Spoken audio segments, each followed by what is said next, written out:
Bueno, hoy vamos a trabajar sobre niyamas, ¿no? Niyama.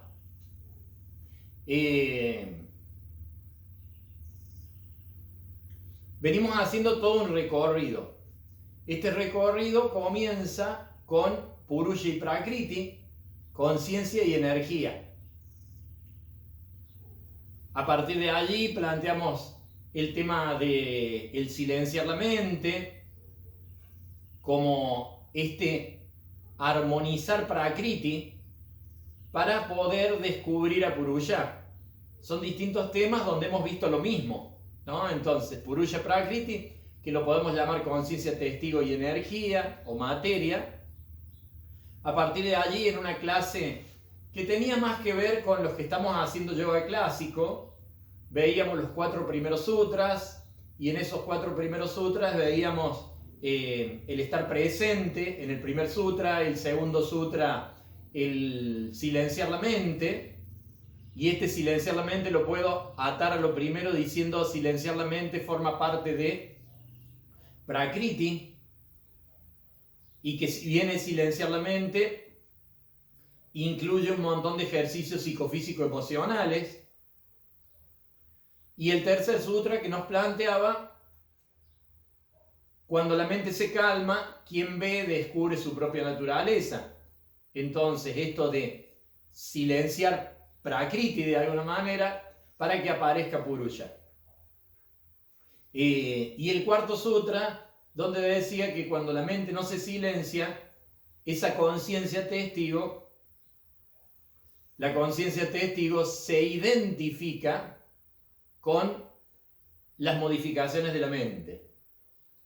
De allí saltábamos a Abhyasa y Vairagya.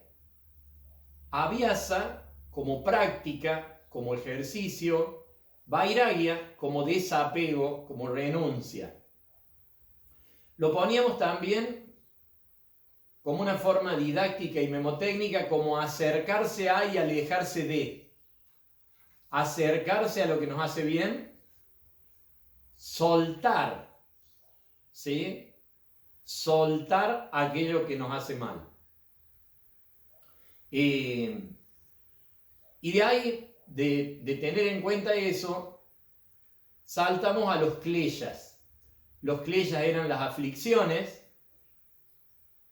Lo hicimos bajo los títulos primero de apego y aversión. Y trabajamos el tema de apego y aversión.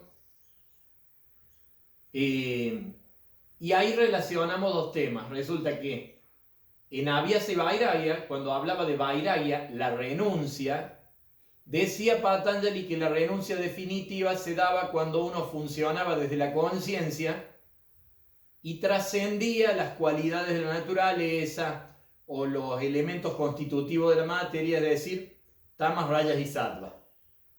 Entonces eso decía ese tema ahí. Y lo tomábamos de nuevo cuando hablábamos de apego y aversión, y decíamos que esto de apego y aversión, por lo menos en su grado más descontrolado, tenía que ver con el desequilibrio energético.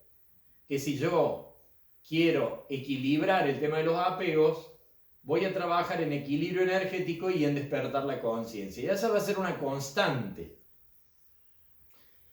El que sea una constante hace que el trabajo sea simple, pero también que por allí uno pueda ser rutinario y casi dogmático.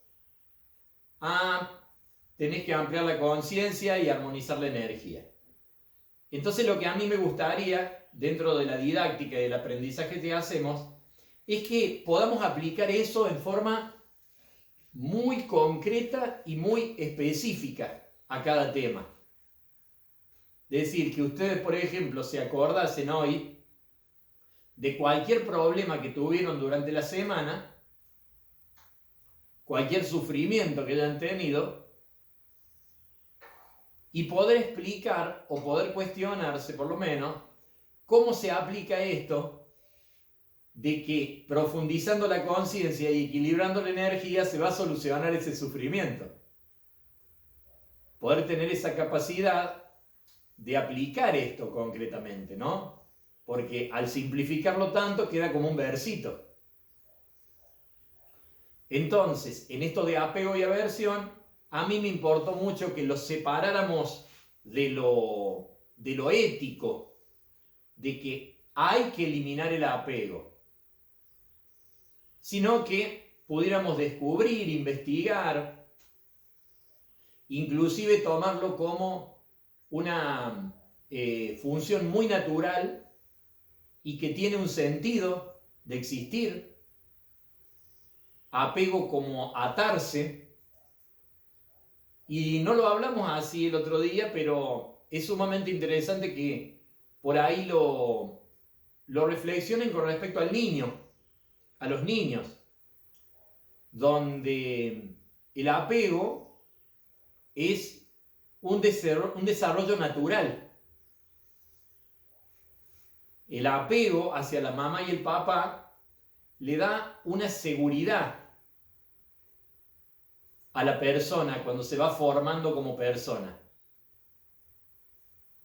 Por ahí de repente la palabra apego se ingresa demasiado rápido a esa terminología, se habla de el problema del apego, olvidándonos o considerándolo como que no es una función humana. Es casi un pecado en un momento, como se habla. Entonces es interesante por allí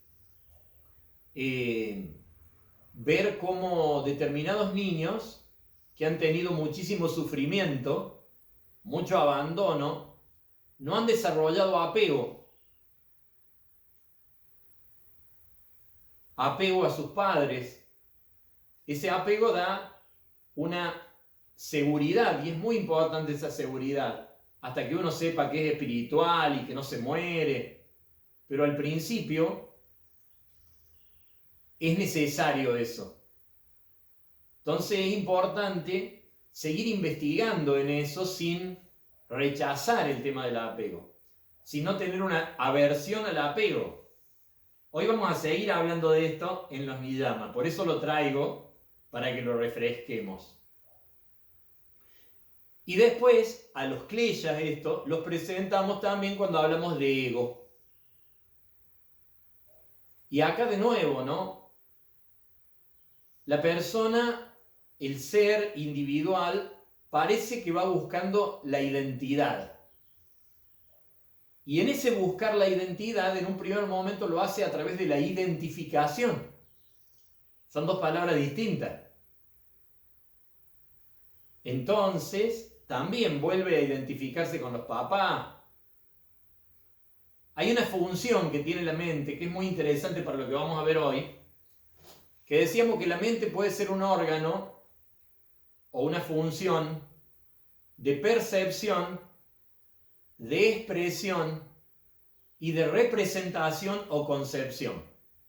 Vean si renovamos eso, por las dudas estén muy tamásicos. Si bien están tomándose un mate y algo, a ver si se activan algunos. Café, veo de todo, ¿no? Ahí. Así. Bueno, un servicio de lunch estoy viendo yo de acá. El ego también como una necesidad humana. Entonces, decíamos, estas tres funciones de la mente. Fíjense qué expresiva que es la mente, que si ustedes miran la mano suya, la mano no necesariamente se mueve, pero si ustedes miran la mente se mueve. Como órgano de expresión, la mente es sumamente interesante. Es una manifestación propia. A la vez, la mente se puede tomar como órgano perceptivo, porque si no existe la mente, no puedo percibir el mundo exterior. Y a la vez como un órgano, una función de representación. ¿Cómo es esto de representar? Me represento una realidad en la mente. ¿No? Como un televisor. Está representando una situación allí. Entonces, en representarte esa situación, la persona tiene la capacidad... Bien. Entonces, esta función de representación que tiene la mente hace que un ser humano pueda percibirse e imaginarse al mismo tiempo. Esto es muy interesante que lo investiguen. El niño atiende a su mamá. Supónganse uno de esos niños muy cariñosos que tiene alguno de ustedes que es capaz de servir el desayuno a la mamá. Hay una de las profes que espera que el niño le sirva el desayuno algunos días. Niño de 10 años, pónganle. Bueno, ese niño, cuando está haciendo eso, se siente muy bien, se percibe. Pero a la vez, una capacidad que tiene la mente también se representa haciendo eso y se gusta. ¿Me comprenden? Uno se imagina en un acto de bondad, por más que lo haga desde el corazón, para decirle de alguna manera, al mismo tiempo uno se ve. Por eso yo le he contado en broma, ¿no? Sin el deseo de ridiculizar a la alumna nuestra, que podemos ver con ternura como una alumna que viene a clase, hay un momento que se sienta para hacer meditación y pone cara de meditadora. Se posesiona en que está meditando, pone cara de que va a meditar, ¿no? Entonces hay una cuestión donde después se empieza a hacer una confusión, donde yo a veces cuando quiero sentir algo lo actúo. Pero esto es sin darnos cuenta. Entonces la mente tiene esta cuestión de representación. Entonces hay un momento en el cual yo vivo no solo de la percepción de mí, sino de la concepción de mí. De alguna manera sería como que yo obro y me veo en un espejo. Hay distintas maneras de expresar distintas conductas que pudiesen ser más saludables. Una forma de expresarlo sería que sería lindo por ahí que yo accione y que el espejo sea un efecto, no una causa. Yo obro desde mi sensibilidad y mi sensibilidad es un placer, pero a la vez tiene un plus de que yo me reconozco una persona útil. Pero que no se den vuelta, que yo viva de lo que está en el espejo. Que yo, por todo lo que la sociedad me cuenta, yo sienta un plus cuando hago algo que me surge de mi profunda sensibilidad. Entonces hago algo, es como cuando te agradecen. Habría como 3 niveles de superficialidad acá. Tenés algo muy interno que te lleva a ayudar al otro. En una segunda capa, vos te ves ayudando al otro y te agrada verte así. Y en una tercera capa está el agradecimiento formal del otro. El agradecimiento formal del otro es un plus que tiene esa acción. Es un regalo que te da la vida. Es muy lindo. De la misma manera, poderse ver mentalmente haciendo esa acción y sentirse útil, pensarse útil, es un placer mental. Pero la idea sería que la acción siga teniendo esa dirección de adentro hacia afuera. Y que yo no trabaje por el agradecimiento ajeno. Y que no trabaje para coincidir con esa acción. Pero si yo ya largo intentando no tener esa imagen bella de mí mismo, desde lo egoico, puede ser un acto represivo.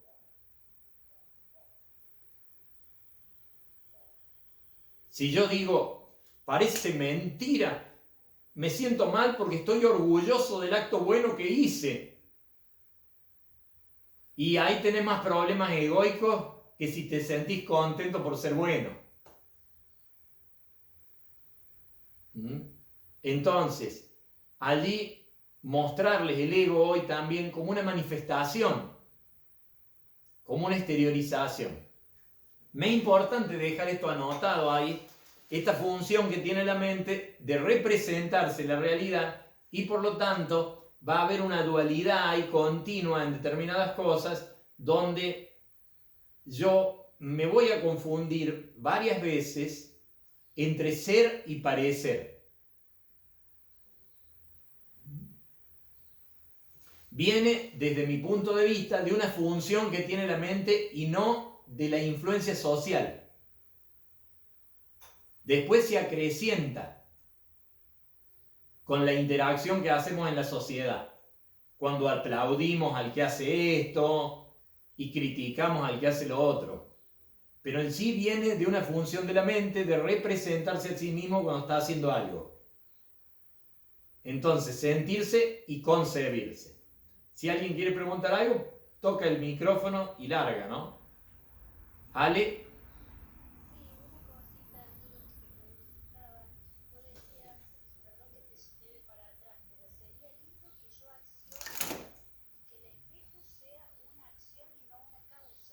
No, un efecto.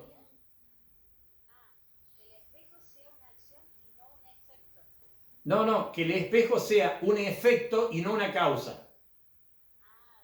Eso. Que se origine en otro lado y bueno, se manifiesta en el espejo, ¿no? Que se manifieste en el espejo.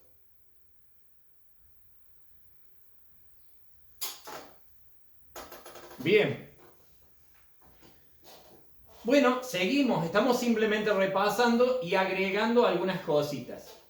Entonces veíamos el tema del ego dentro de los kleyas y saltamos, ¿no?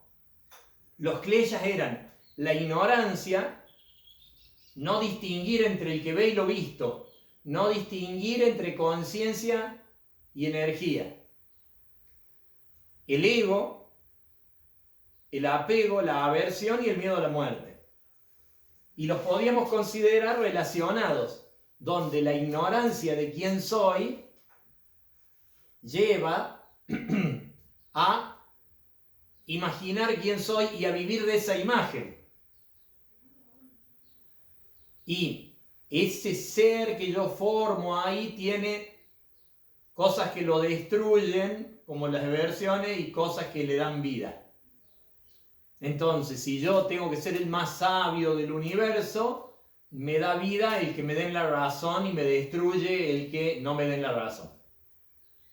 Y yo considero que eso es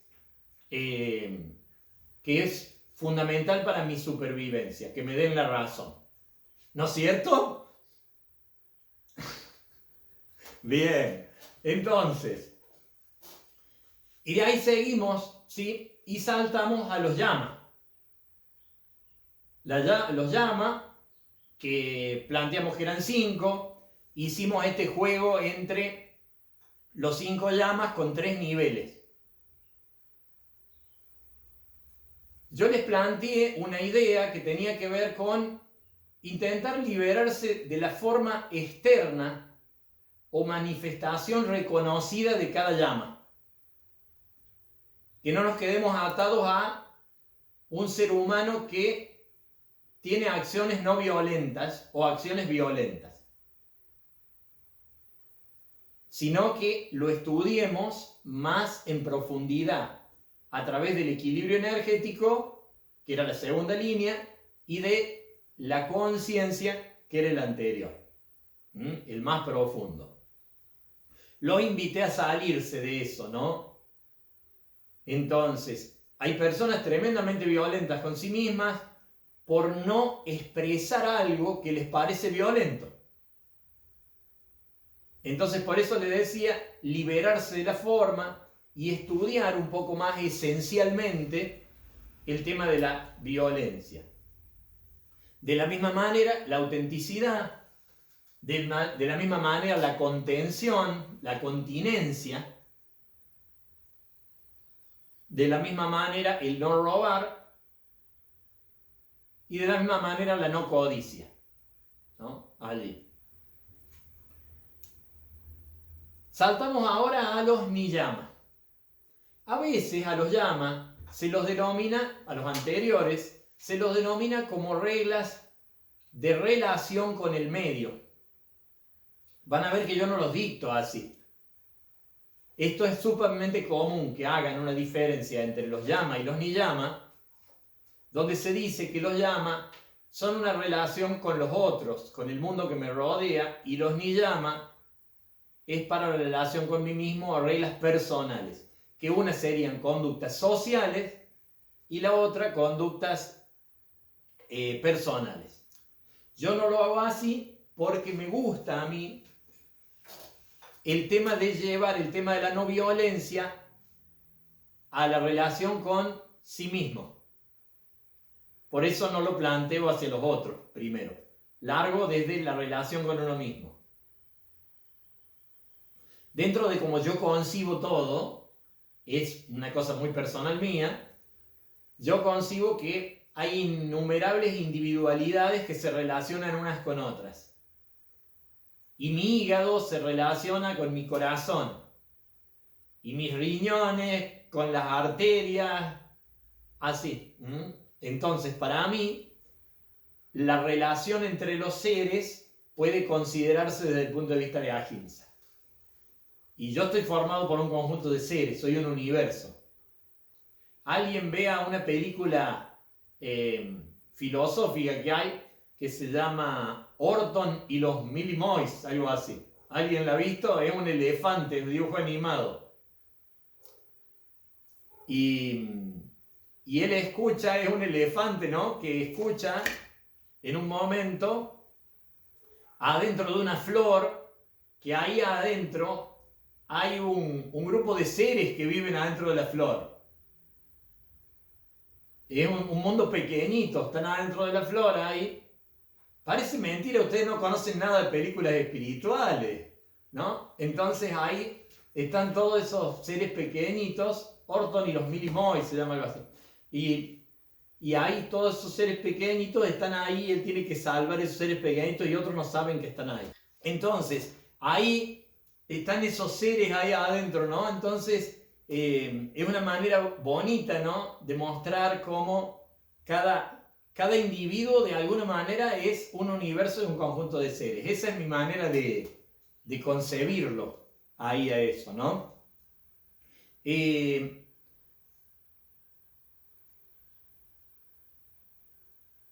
Entonces, esta diferencia entre niyama y yama, ¿sí? Que se suele hacer. Y que yo la planteo por otro lado, pero quiero dejárselas como comúnmente se plantea. Vamos con los niyama. Primero los nombramos y después empiezo a hablar de ellos ahí, ¿no? Fíjense que, de acuerdo a la traducción que se hace, ya puede hacernos un movimiento interno. Cuando hablábamos, por ejemplo, de continencia, no sensualidad o castidad. Son tres maneras de traducir o de representar brahmacharya. Y ya como te puede hacer un movimiento interno de acuerdo a cómo te lo dicen, ¿no? Acá el primero, shaucha, el primero de los niyama, siempre se traduce como limpieza, alguna vez como purificación. El segundo es santosa. Y ese santosa generalmente se va a traducir como contento, alegría y a veces menos felicidad. Porque inclusive algunas traducciones de los sutras plantean que el contento te lleva a la felicidad. Entonces no necesariamente se traduce como felicidad. Como son tan ambiguas estas palabras, por ejemplo, la palabra sukha, que se traduce como comodidad, también se traduce como placer y también como felicidad. El problema no está solo en que no sabemos o no definimos qué es sukha, sino en la indefinición que tenemos entre placer, felicidad y comodidad. ¿Entienden esto que digo? Es como si yo tuviera mesa, auto y silla. Entonces, cuando me muestran algo y lo tengo que hacer coincidir con mesa, auto y silla, bueno, el problema lo tengo en esto. Porque distingo perfectamente auto, mesa y silla. Pero cuando yo tengo que hacer coincidir la palabra azúcar o la palabra santosa con las palabras comodidad, placer, contento, felicidad, el lío viene en la indefinición que yo tengo entre felicidad y placer. Después pasamos a tapa. Tapa es el tercero. Y tapa puede ser austeridad, disciplina, mortificación. No pegan igual, ¿no? Bien. Y de nuevo vamos a ver que el problema por ahí está en la indefinición que tenemos nosotros de cada una de esas palabras. ¿Y de dónde viene a veces la indefinición que tenemos de las palabras? A veces de la ignorancia intelectual. Pero muchas veces la indefinición que tenemos de las palabras es la indefinición de los registros. Es importante ese dato. La indefinición de registros. Si yo no lo tengo bien registrado, va a ser difícil atribuirle una palabra. Cuando yo era chico, los autos eran rojos, o eran celestes, o eran azules. Entonces vos decías que habías visto un auto rojo, era un auto rojo, y dos personas habíamos visto un auto rojo y decíamos que era rojo. Hoy hay autos que están entre el guinda, el borrabino, y si vos lo mirás de un ángulo con la luz, te parece de un color, y si lo mirás de otro ángulo, te parece de otro color. Por lo tanto, dos personas que vean un auto pueden decir las dos que tiene un color diferente. Uno puede decir guinda y el otro borrabino. Entonces, ¿qué pasa? En la indefinición de algo es difícil clasificarlo. Entonces, si nos juntáramos a conversar la diferencia entre placer y felicidad, sería como, por ahí, más marcado distinguir cómo cada uno de nosotros lo distribuye distinto ahí, ¿no?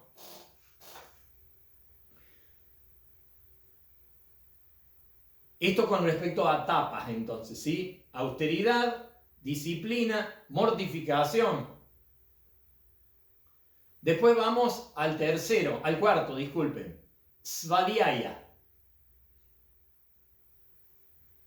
Svadhyaya es el estudio de uno mismo.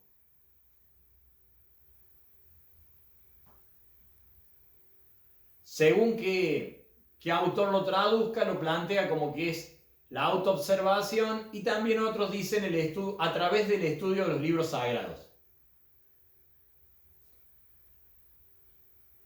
Algunas de nosotros a lo mejor necesitamos una traducción de esto, o un sinónimo, donde tenemos la observación, el estudio de los libros sagrados, y ahí en el medio determinadas descripciones de cómo funciona un ser humano. Esto que yo les presento como que los Yoga Sutras pueden ser entendidos como un mapita del funcionamiento humano. Porque por ahí la palabra sagrado puede impactar de una manera en particular para otra persona. A veces libros sagrados, fíjense la palabra religión. La palabra religión puede ser sinónimo de fe, de creencia, conjunto de creencias. Una religión puede ser una institución. Depende cómo uno No estoy hablando de la etimología de la palabra, sino lo que puede representar para cualquiera de nuestras alumnas que nosotros digamos religión. Pueden escuchar dogma cuando nosotros decimos religión, aunque no estemos diciendo eso, ¿no? Entonces, a veces vos decís sagrado y alguien entiende religión. A veces vos decís Dios y alguien entiende un ser que es varón, que es masculino, ¿no? ¿Qué registros tiene, aunque sea intelectuales, cada persona de cada palabra que le decimos? Entonces, Svadhyaya, el estudio de uno mismo, a través de la observación, la lectura de libros sagrados. Y vamos al último, Isvara Pranidhana. Y aquí podemos ir de entregar todo lo que hago a Dios, confianza, humildad. Entonces después cuando hablemos la idea sería ver cómo coinciden estos temas, digo estas palabras, en qué punto se contactan. La palabra Isvara se traduce de diferentes maneras. Una es Dios, la otra es el alma ideal, la otra es el maestro. Largamos entonces viendo cada uno de estos, reflexionando un poco sobre ellos, enganchando algún dato que yo les tiro de cada uno. Hay un juego de paksas y pratipaksas, de dúos, de opuestos, que si cuando trabajamos, cuando estudiamos, los tuviéramos anotados, voy a ver si me los acuerdo yo ahora, sería re interesante para pasar todo lo que uno aprende o lee por ahí. Uno es estado o práctica. Es como que uno anotara así, estado o práctica. Es decir, el yoga, la unión, puede estar representando esa palabra, el estado de unión o las técnicas para llegar a ese estado. ¿Lo entienden ahí? ¿Soy claro ahí? Las asanas. Las asanas pueden ser una técnica para llegar al estado de la armonía.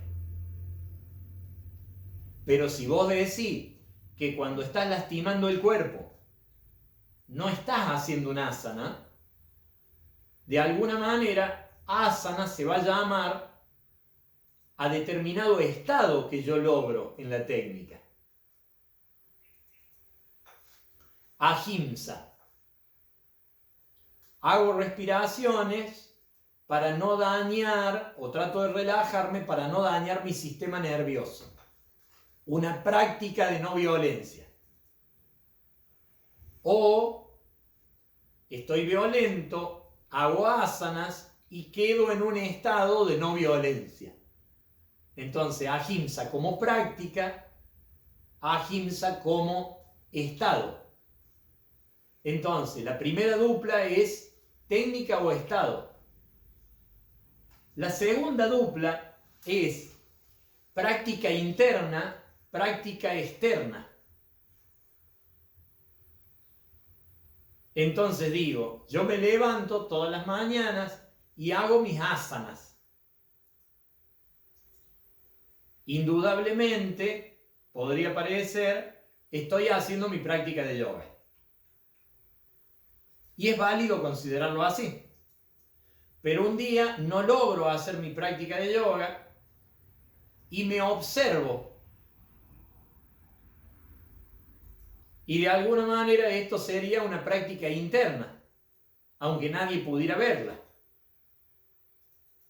Entonces hay un momento que estoy haciendo asanas desde una función, desde un funcionar más mecánico, y mi práctica interna ahí es pobre, y hay un momento en el cual no logro hacer las asanas, pero me atiendo, me sincero conmigo misma, y en ese caso podemos decir que se intensifica la práctica interna y mi práctica externa es bastante pobre. ¿Vamos bien? Va la tercera dupla.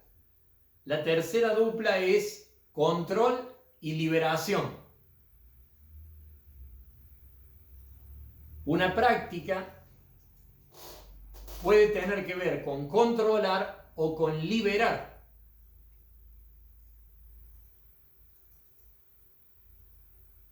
Ya vamos a seguir laborando en eso, ¿no? Planteamos la clase pasada que desde el punto de vista, por lo menos de este docente, Purusha no se controla ni se libera. Porque uno solo se puede controlar cuando está descontrolado y liberarse cuando no estaba libre. Son acciones para cruzar de un lado a otro. Eso es propio de Prakriti. ¿Qué importancia tiene para este docente eso? Que no andemos haciendo una filosofía profunda del control ni de la liberación, sino que son herramientas didácticas.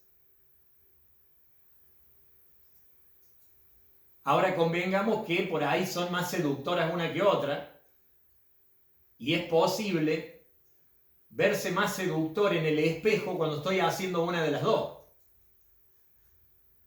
¿Entienden esto que dije?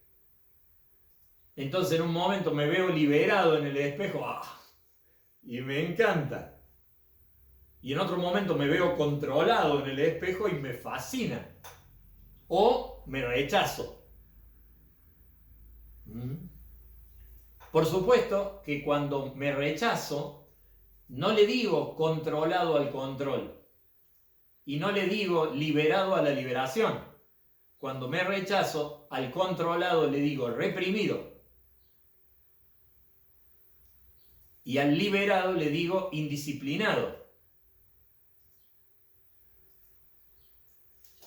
Nunca rechazo la liberación. Rechazo la indisciplina, el descontrol. Nunca rechazo el control como destreza. Rechazo el no poder soltar el control, la represión. Bien, estas tres duplas nos ayudarían a pasar cada cosa que estudiamos a través de eso. Entonces ahora hablamos de los niyamas. Y el primero es la limpieza. Y la limpieza puede ser un estado o una técnica. Y ahí, cuando vamos desde lo corporal, a priori no presenta mucho conflicto.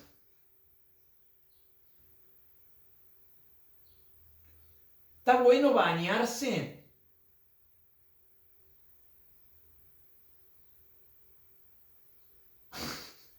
Bien, algunos me dicen no, así bien. Entonces,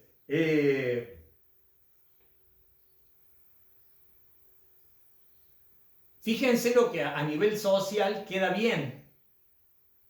Yo en mi experiencia dando clase a tanta cantidad de mujeres, por dar yoga, hace 30 y pico de años, las señoras se encargaban de decir que el sexo no les caía bien del todo.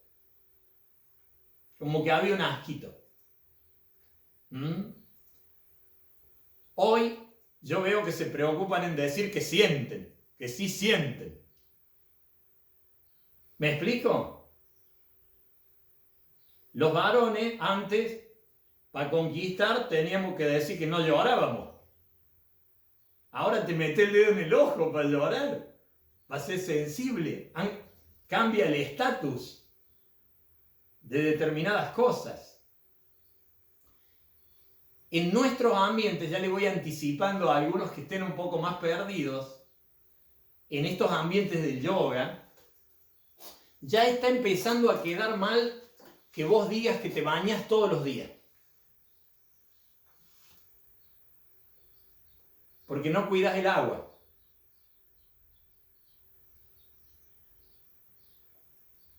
Desde distintas teorías se plantea que no es positivo bañarse todos los días, porque asear demasiado el cuerpo sería eliminar determinados microorganismos que son para la salud.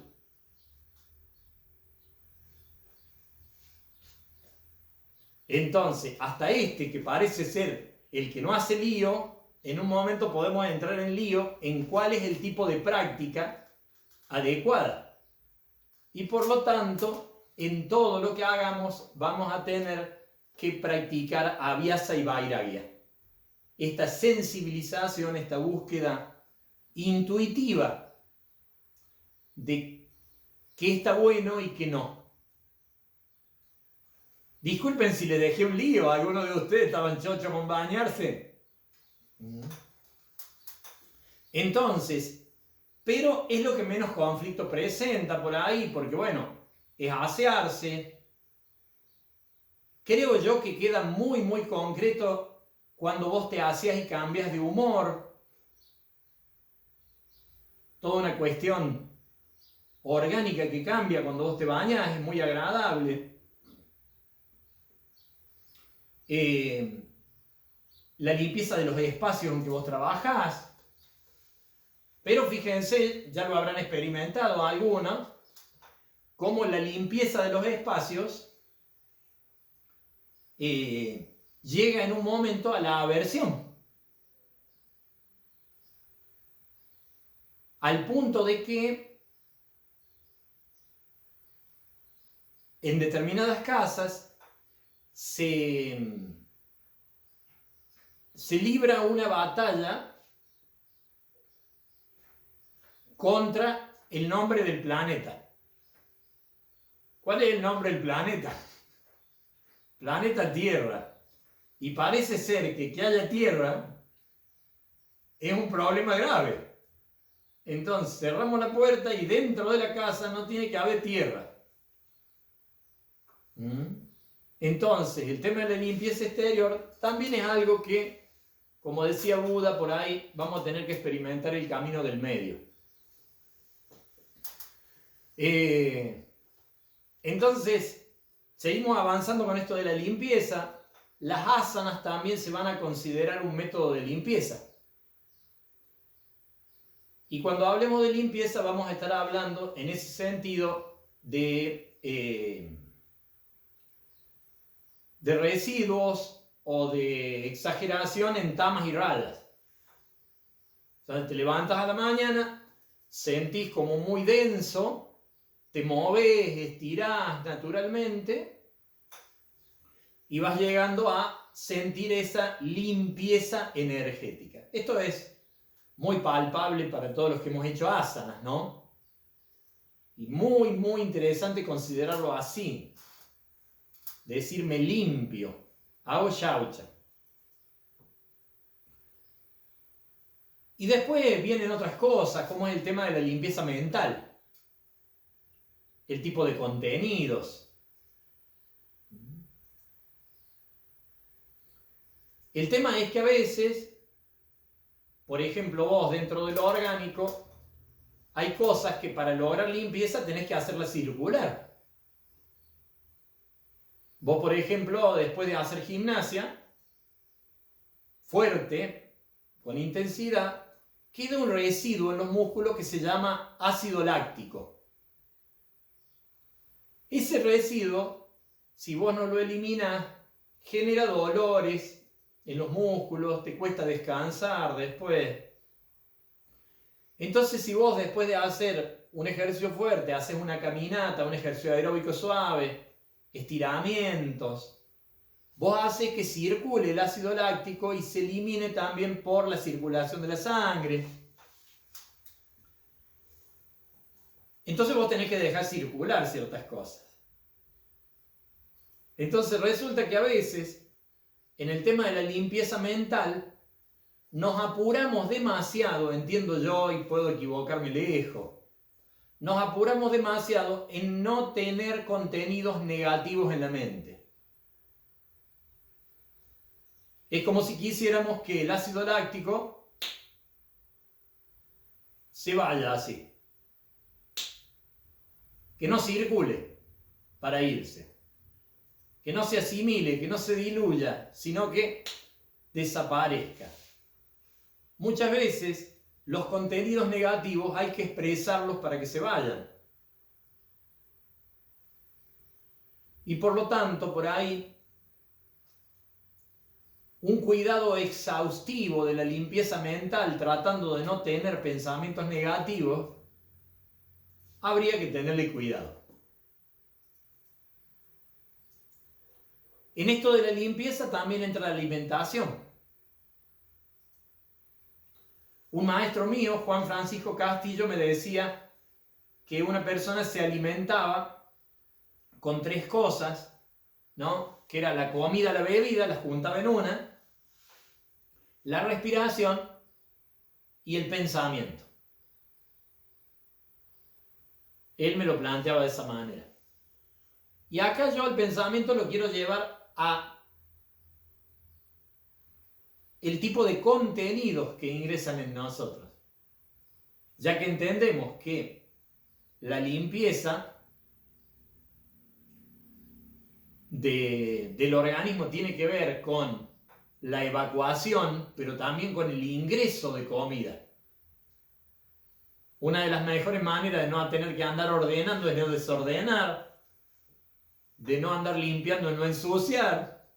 Bueno, también por ahí, a nivel mental, no ingresar tanta basura. Pero bueno, yo quería llegar a esto después de haber recorrido todo lo anterior. Y que entendamos que a veces no es simplemente una cuestión represiva de no voy a mirar televisión. Sino poder distinguir por qué miro televisión y hacer todo un trabajo que me ayude a soltar eso sin reprimirme. Pero creo que es bastante concreto cómo determinados programas de tele, a no ser que vos fueras un iluminado, te tiran basura. Entonces, el por qué elegimos esas cosas es mucho más interesante que andar criticando el programa ese de tele. Nosotros los más viejos, no sé si recuerdan ustedes, que decían que había un presidente en el pasado que se llamó Carlos Menem, y que Carlos Menem había ganado sin que nadie lo votara. No sé si se acuerdan esa expresión, le contamos a los más chicos, que tenía que ver con que había ganado, pero nadie aceptaba haberlo votado. Hace años atrás, el conductor Marcelo Tinelli tenía muchísimo éxito y muchísimo rating. Pero las personas no aceptaban verlo. Como que no era cool espiritualmente ver a Marcelo Tinelli.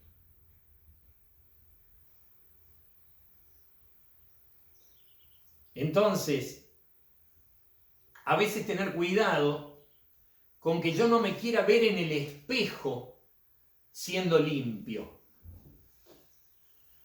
sino que experimente la limpieza, que no parta desde el espejo. ¿Qué sería partir del espejo? Desde el formato. ¿Qué es limpieza? Ahí no tenés que ver Tinelli, no tenés que ver Policías en Acción, ¿viste? Esas series. Yo no sé si existe eso todavía, pero antes estaba esa opción. Vos prendías la tele y tenías Tinelli, Policías en Acción y RM Emergencia, que eran uno de accidente, ¿viste? Entonces, claro, ¿viste? Estaba para nutrirse ahí, era una cosa bárbara. Entonces, tener ojo con el estatus espiritual de yo no veo Tinelli, ¿no? Uno puede ser un pelotudo o una pelotuda que no ve Tinelli, ¿no? y no se divierte viendo, por ahí divertite, mira eso. Yo en ese tiempo les planteaba una cuestión, había suicidio en masa por ahí, de que miráramos Tinelli investigando por qué Tinelli tenía éxito con las personas. Y ya que nosotros somos personas, entonces es re interesante. Se los planteo ahí. Si quieren ustedes hacer una práctica esta semana, es muy interesante la aversión que uno genera a Tinelli. En especial los que digan no, se los tengo recomendados para que ustedes puedan liberarse del espejo. Es muy interesante. Perdonen que les haga esto, pero es muy, muy interesante sentarse, meditar y poder comprender a los seres humanos a los que les voy a dar clase y ven Tinelli. Muy interesante. Muy interesante desde lo terapéutico. Alguna vez yo estaba conversando con un maestro mío de artes marciales, estábamos conversando en la calle, dos profes muy reconocidos a nivel de artes marciales, muy buenos en artes marciales, un maestro mío, un peleador de la calle. Yo por inseguridades mías había seguido ese camino y buscaba encontrarle la vuelta a eso, y a la vez se me reñía con yoga. Fíjense esto que les quiero plantear, un regalo para alguno de ustedes. Yo llevo muchísimos años, yo practiqué muchísimos años artes marciales, yo nunca he peleado con nadie. Tengo 53 años, he sido vendedor ambulante, he vendido en las calles, me he metido en determinados lugares y yo todavía nunca peleé, jamás. Y yo enseñaba un sistema de autodefensa, íbamos con este profe a determinados cuerpos de élite de la policía a enseñar defensa personal. Y llegó un momento en el cual en mi desarrollo como artista marcial yo tenía que pelear en la calle, porque tenía que reconocer la situación psicológica real. Tenía mucha coordinación, mucha velocidad, era fuerte como peleador, pero yo no tenía registrada la experiencia de la pelea callejera, sí la deportiva. Entonces un día hablando con mi maestro y otro amigo mucho más experimentado que yo, mi maestro me dice, tienes que pelear, Arturo, si no, no puedes seguir adelante con esto.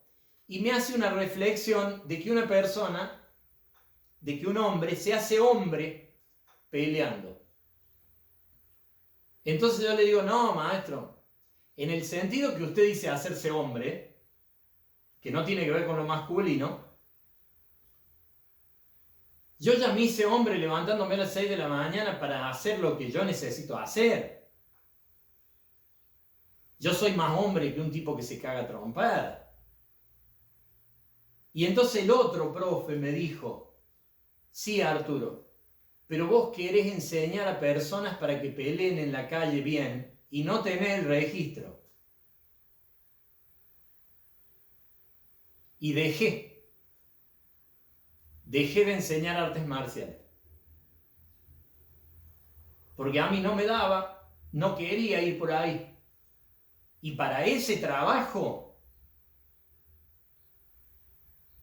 yo necesitaba pelear.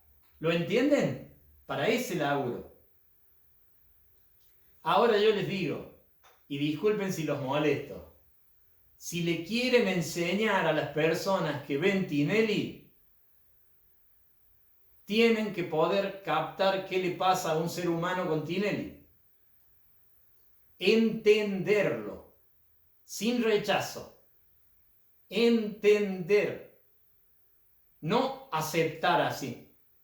Y sí, este boludo le gusta ver Tinelli. Vení que te voy a ayudar, papito. No. Entender. Con el corazón ahí. ¿Qué le pasa? ¿Qué le pasa a este? Y es por eso que les digo eso, ¿sí? Y por ahí, si no, ¿viste? va a costar mucho en eso, ayudar. Entonces, la limpieza con respecto al contenido que ingresa. También, como decíamos, que lo que uno expresa también lo escucha, también va a tener que ver con el contenido que expresa. Entonces, se va a relacionar Shauka con el tercer llama, que era Brahmacharya. ¿Por qué? Porque va a ser parte del yoga el expresarse de una manera no violenta, pulcra si se quiere. Es una práctica interesante.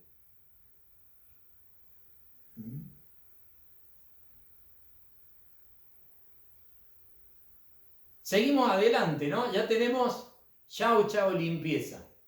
Viene después uno fundamental, que es santosa.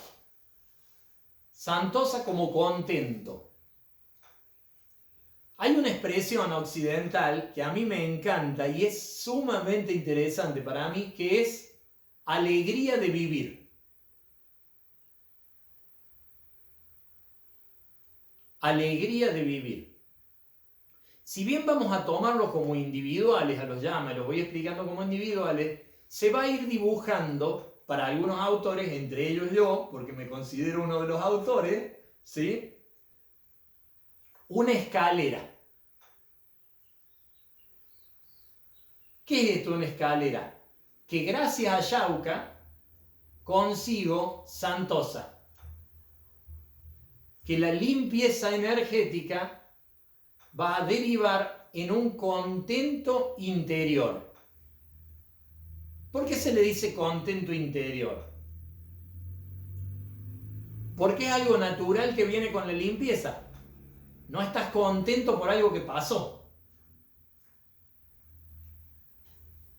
Y fíjense que hay distintos tipos de limpieza. Vieron que ese sartén que han tenido en la casa, ¿no? Donde hacen la comida, ustedes lo limpian el primer día, lo limpian el segundo día, o determinadas cosas de metal, o de, no sé si ustedes lo usan así, pero nuestros papás tenían un sartén que se iba poniendo negro, ¿no? Al punto que se decía que hasta que no se ponía negro del todo no cocinaba bien, ¿no? Había una cosa que se decía así. Entonces resulta que una cosa es la limpieza que vos le das ese día, o la suciedad de ese día, pero después está esa suciedad que va quedando como residuo. Entonces resulta que aunque una se levante y se bañe, no tiene el cuerpo de un chico de 3 años. Porque nuestra alimentación y determinadas cosas, samskaras también, van dejando una serie de residuos en nosotros.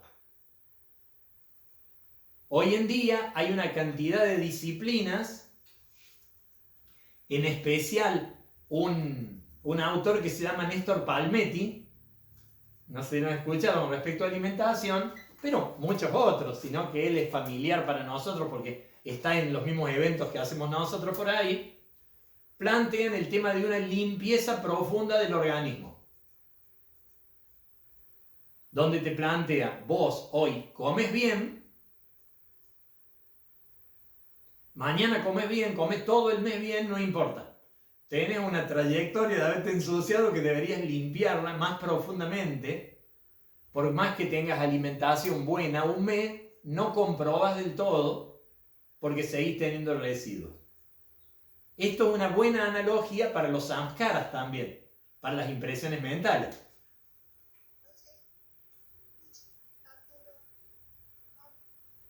¿Me escuchan bien o? Bien, se está escuchando bien, creo que es tu voz, Kelly. Pero debe ser algo de tu internet ahí, porque las otras personas están escuchando bien ahí. Cualquier cosa queda grabadito esto, ¿no? Por las dudas ahí. Continúo. Entonces, ¿por qué voy a esto de la limpieza? Y de la limpieza profunda. porque es más fácil por ahí distinguir la alegría de vivir en los niños. Pero no necesariamente por sabiduría, sino por limpieza. Porque después el sonso se pone a llorar porque no le compraste el juguete, digamos, no es el sabio, ¿viste? Pero sí está mucho más limpio. Lo que le permite vivir con más sabiduría.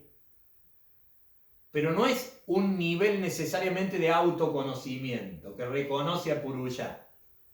Pero sí por ahí un contacto mayor con Purusha, quizá inconsciente, debido a su limpieza. Una concepción arturiana, vaya a saber si es así, yo lo entiendo así.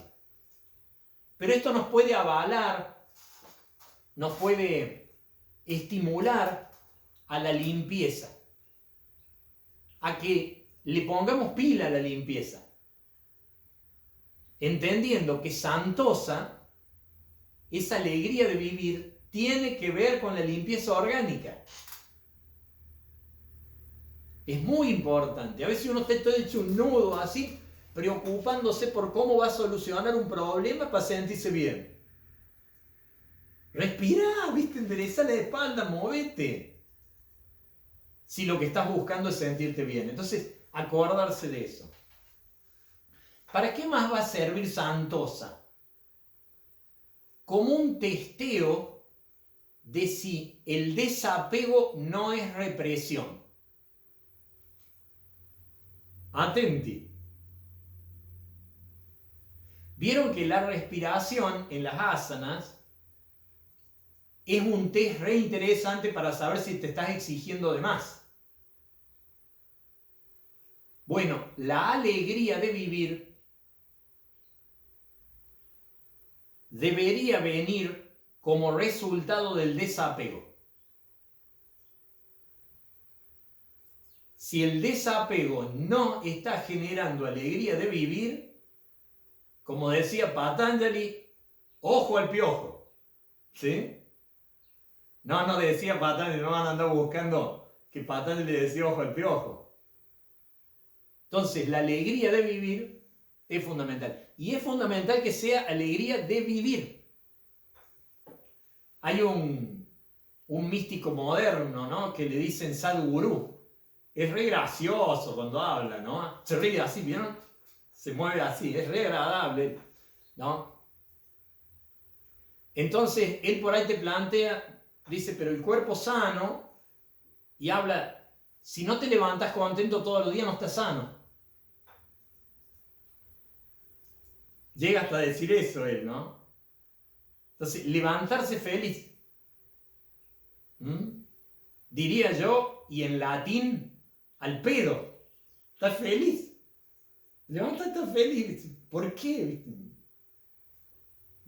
Una vez yo estaba dando, era un encuentro en Villa María, en un hotel, se llama el Hotel República, por ahí hay alguno de Villa María, y una señora, después de hacer la relajación, me dice, profesor, ¿por qué no me siento mal?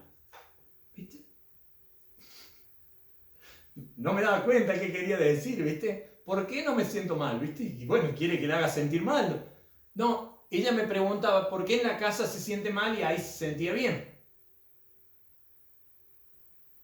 Entonces lo que a mí se me ocurrió es decirle, ¿hay algo acá que le haga sentir mal?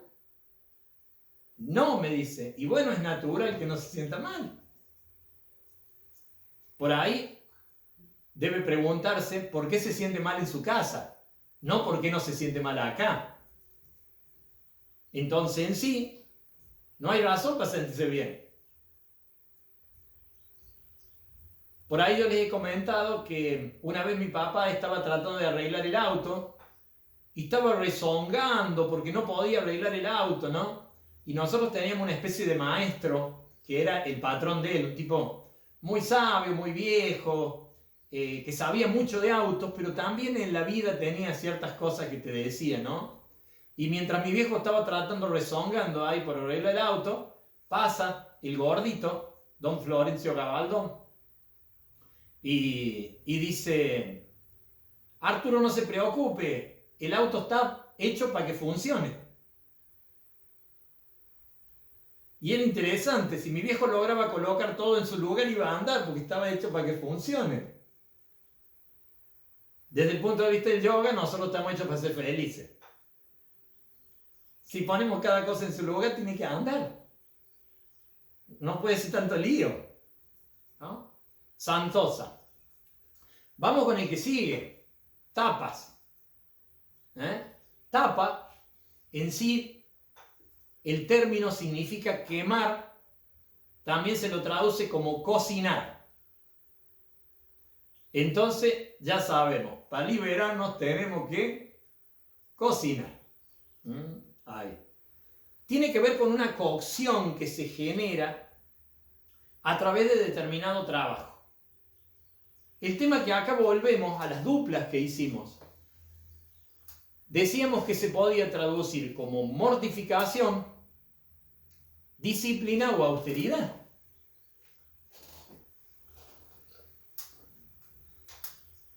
La palabra disciplina y la palabra austeridad, si ustedes se fijan, hace alusión tanto a una cualidad de una persona como a una actividad de una persona.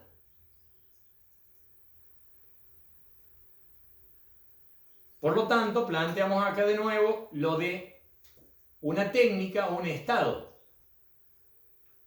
Decir que tal persona es austera hace referencia a que vive con sencillez, que no tiene necesidad de grandes cosas. Podría decirse que una persona es desapegada, que es austera. Pero también va a existir la práctica de la austeridad. Y ahí va a venir todo un desafío para que no sea represiva. En la disciplina lo mismo. Yo puedo decir que una persona es disciplinada. O puedo decir que practica una disciplina.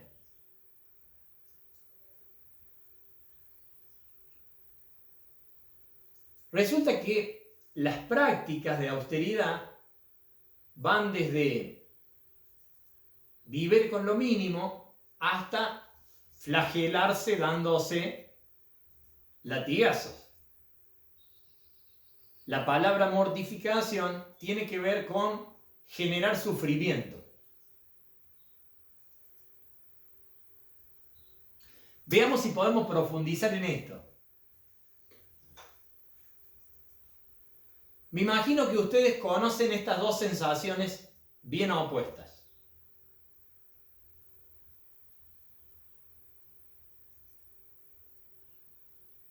Levantarse una mañana y tener ganas de hacer tu práctica formal de yoga. Respiraciones, puede ser a la mañana, a la tarde, a la hora que sea, pero tener deseos de hacer la práctica de yoga. Ya sea estirarte un poco, moverte, hacer asanas, hacer respiración. ¿Han tenido ya esa experiencia de decir, tengo ganas?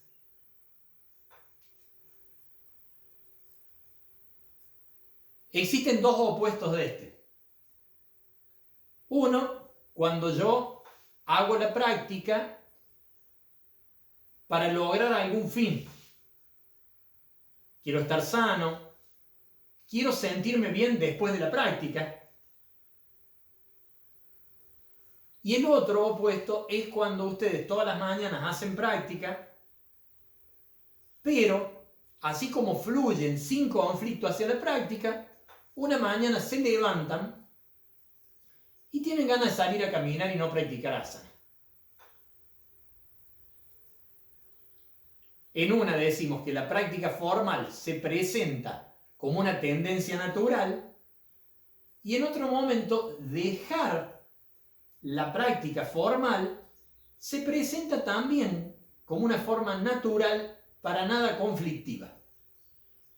Espero que hayan vivido las dos, si no, nos imaginamos un poco eso. Ahora, qué simple que sería la vida si están esas dos opciones. Una mañana me levanto y fluyo hacia la práctica, y otra mañana digo, no, hoy voy a leer. pero no es tan así, ¿no es cierto? Y quedo en un punto intermedio, en el cual hay conflicto adentro mío. Aparece la división entre lo que es bueno y lo que tengo ganas. Hasta se puede decir lo que me hace bien y lo que me gusta. Se me disocian. En las otras dos opciones no se disociaban. Hacer las prácticas me gusta y me hace bien. Salir a caminar me gusta y me hace bien. E inclusive alguna vez ustedes no han tenido ganas de practicar y han tenido ganas de comerse un chocolate así y se lo han comido sin trauma. Pero no había conflicto. Pero el chiste del que vamos a hablar ahora es cuando hay conflicto. Cuando vos vas a la clase de yoga y te dan ganas de irte al parque y no sabes qué carajo hacer. Entonces va a haber algo que se llama la práctica de la austeridad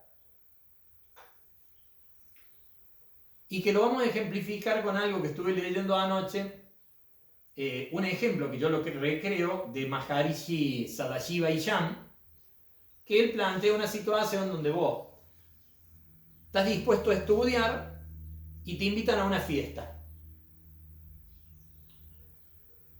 Y hay varias situaciones ahí. Una es irse a la fiesta, la otra es quedarse. ¿Qué harían ustedes? Estoy tratando de ver si ustedes se irían a la fiesta. Entonces, atenti. Supongamos que te quedas para reducir la cantidad de opciones. Te quedas. Y voy a plantear que te podés quedar en tres opciones. Una es quedarse reprimido por algún mandato de que hay que cumplir con esto, embolado. El otro es quedarse contento porque no tenés ganas de ir a la fiesta. No tenés ganas de ir a la fiesta, te llena estudiar y te quedás. El opuesto de este es, me quedo y me quedo insultándome por no ir a la fiesta. Va a haber uno intermedio, que es que yo reconozco para mí que es muy bueno quedarse, que yo lo elijo aun cuando hay samskara que medio me tironean hacia la fiesta. Y ahí va a tener sentido la práctica de la austeridad. La austeridad va a ser una práctica de disciplina de alguna manera, pero tendiente a limpiar el cuerpo y a limpiar la mente de samskaras.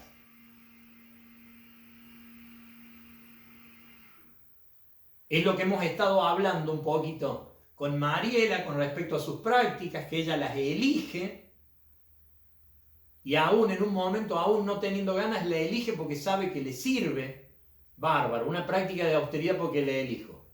Es lo que hemos estado hablando con Paula con respecto al compromiso. ¿Sí? Con Juan hablando de sexo. No, es broma, Juan, es broma. Ahí. Entonces, estamos hablando de dónde es el punto este. El punto es donde Purusha, a ver si lo entienden en esta terminología o me expreso bien en esta terminología. Purusha, haciendo un arte del manejo de Prakriti, sabe regular ciertas cosas en Prakriti para canalizar más la energía. Pero tiene que llegar a ese punto para que la disciplina no sea represiva. Hay un momento en que aparece una comida. Si ustedes hacen una experiencia con la comida, llega un momento en el cual vos miras ahí eso que te hace mal, hasta ya no te gusta y la mente te lo pide lo mismo. Ese es el momento para decirle no. Pero ¿qué pasa? Hay todo un trabajo donde vos sabés que eso no te sirve, no te gusta y la mente te sigue tirando a eso.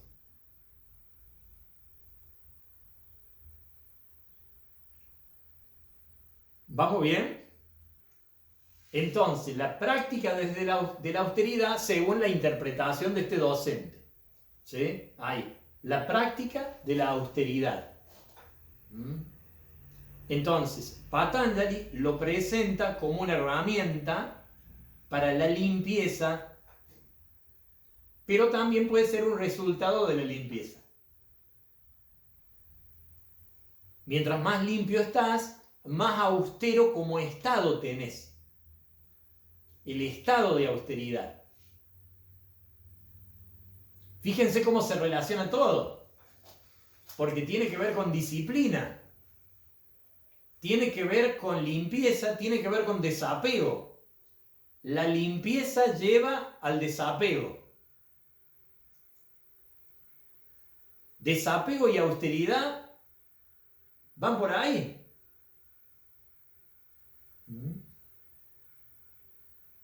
Bien. Pero decíamos que era como una escalera. Entonces decimos que la limpieza me lleva al contento. Yo diría que solo a partir de ese contento es muy válido practicar una disciplina sin riesgo. El entusiasmo que te lleva a la práctica, no la obligación, samskaras. Es sorprendente la energía que tenemos a través del entusiasmo. Enorme. Entonces, los niyama, limpieza que te lleva al contento y el contento que te lleva a la disciplina. Al encauzar tu vida para aquello que te hace bien realmente. Y para que no sea represivo, vos tenés que ver qué te hace bien, no te tiene que decir otro. Sí, le podés preguntar a otro, vos en este momento estás escuchando lo que dice el loco este, para ver si te sirve, pero lo testeás a través de tu conciencia. Y de ahí, la idea es que si logras esa estabilidad, o stiti, de samastiti, firme y estable, con esa estabilidad que da la disciplina,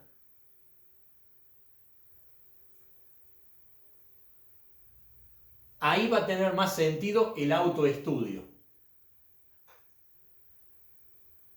Svadhyaya. Autoestudiarse. Conocerse a sí mismo. Lo relacionamos con las otras cosas, así como tapas de la disciplina se junta con desapego, con vairagya. El autoconocimiento, el conocerse a sí mismo, nos va a llevar de nuevo al Sutra 3 del primer capítulo, es decir, Tada Drastus Varupya Vastanam. Entonces, cuando la mente se calma, me descubro. Y acá viene algo por ahí más difícil, ¿no? Que el autoconocimiento me va a llevar a la entrega.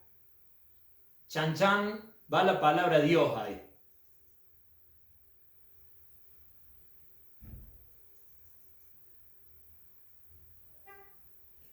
Hay dos caminos con los que yo puedo llegar a vos. Uno va para allá y otro va para acá. Por ahí, la manera más fácil de conocerte es escucharte.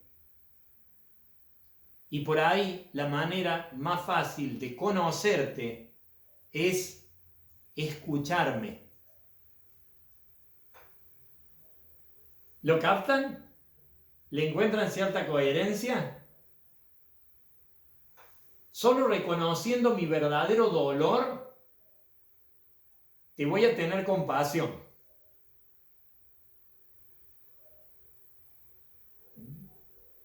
¿Se acuerdan de esta frase? El que a hierro mata, a hierro muere. La cambiemos, la pongamos totalmente al revés. El que se ama, ama.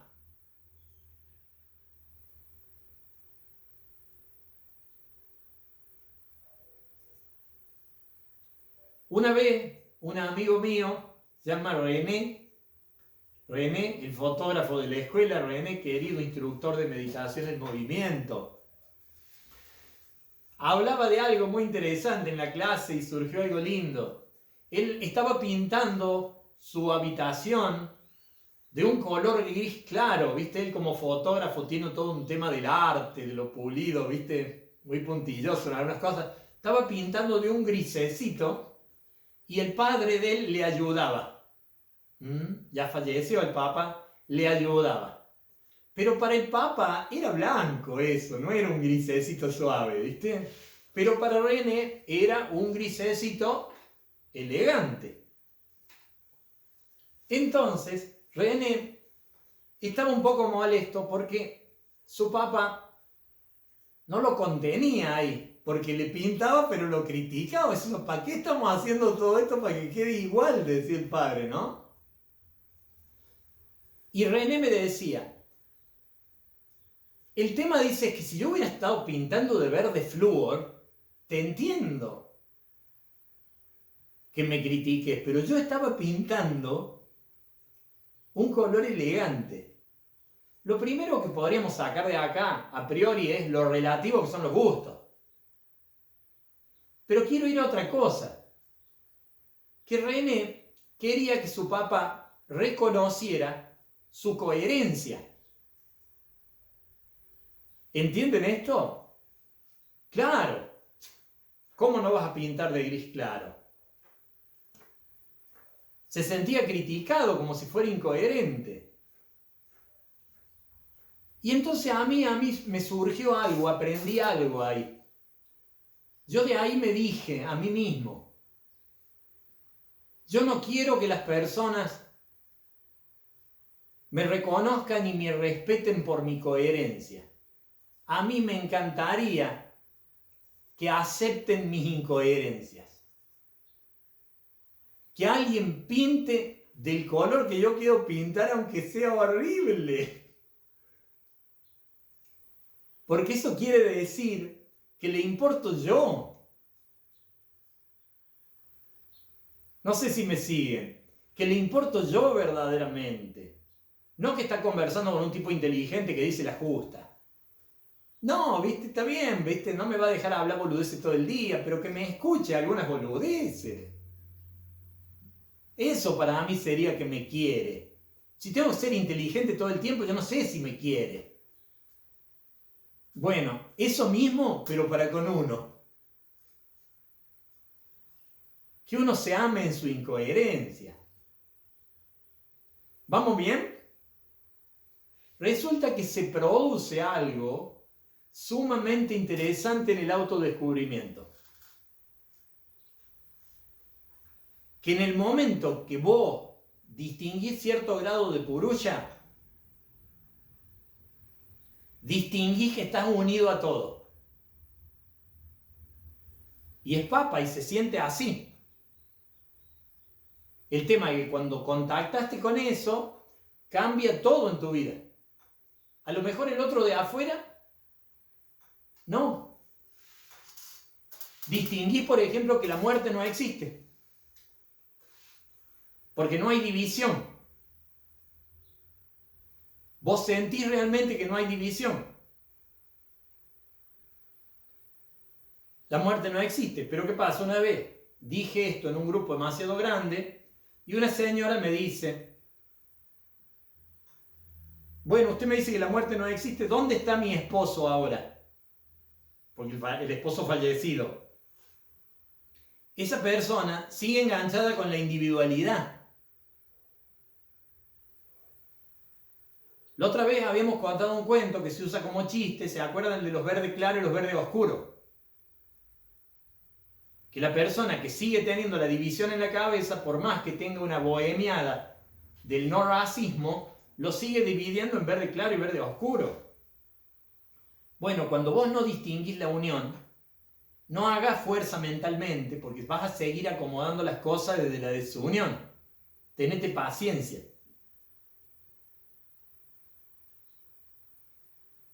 Sigo adelante porque viene el más difícil para mí, que es hablar de Dios.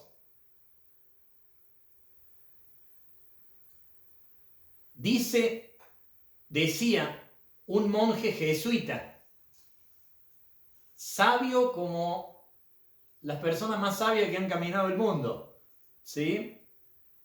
Anthony de Melo. Si estoy yo, no está Dios.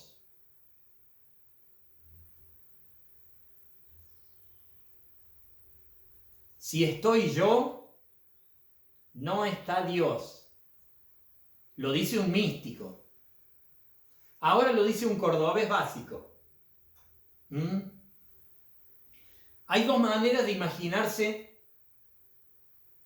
una expresión soberbia con respecto a Dios. Una es decir, yo soy Dios. Y hay que decirlo con este gesto. Y hasta mañana si yo quiero. ¿Entienden esa?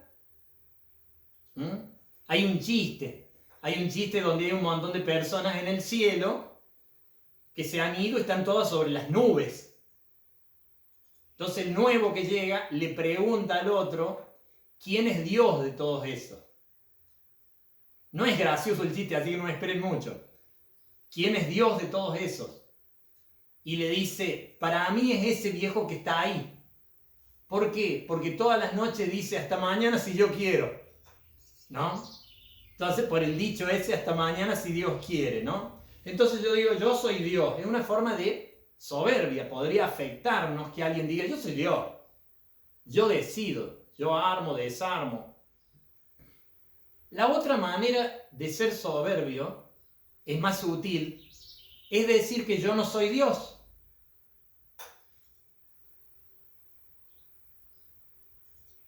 Porque si no soy Dios, existe Dios y yo. Estamos separados. Hay algo que está por fuera de Dios. Somos dos seres que nos relacionamos. Desde este último punto de vista, el que considera soberbio, como en el caso mío, soberbio, yo considero que es soberbio decir que yo no soy Dios. Porque estoy por fuera de Dios. Existimos Dios y yo. Además de otros que hay por ahí. Pero Dios y yo existimos.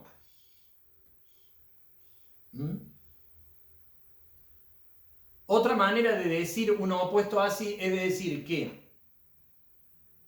que Dios en el cielo no está, que no existe ese Dios, es descontenedor. No sé si existe la palabra así, pero no es contenedor.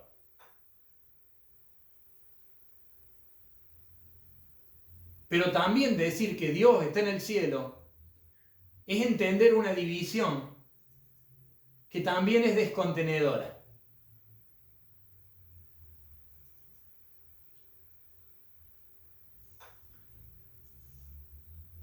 Por ahí comete un error, pero acá yo tengo que hablar desde la vivencia.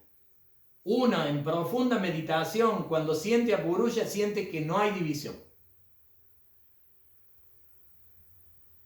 Y eso es realmente contenedor.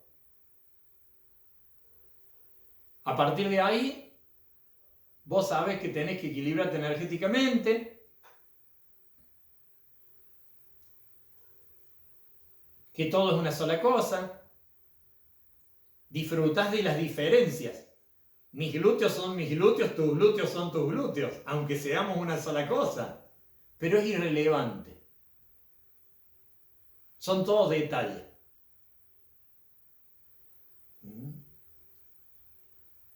Entonces, quiero ir a este último, que yo decía que podía ser humildad, podía ser entregar las cosas a Dios. Pero recuerden que cada una de estas cosas podía ser una práctica o un estado. ¿Cómo voy a entregar las cosas a Dios si es una unidad? Les voy a pasar por el grupo con el máximo cuidado, ¿no? Hay dos audios que yo le pedí, dos videos son, los podemos pasar en audio y video, que yo le pedí que grabara el profe Fito con respecto a Dios. Despéguenlo al profe Fito de eso. Yo le pedí que lo grabara por la obvia diferencia entre la voz del Fito y la voz del Arturo. Me encanta cuando lo dice Fito. Y son dos poemas con respecto a Dios. Y yo los hice grabar a propósito para mandárselos a los alumnos para que hagan un trabajo a ver qué les pasa. Ahí, ¿no? Me parecen dos textos muy interesantes para movilizar nada más. No apoyo lo que dice ese. Es para movilizar. Entonces, una escalera. Una escalera que comienza por la limpieza y la limpieza trae el contento y el entusiasmo.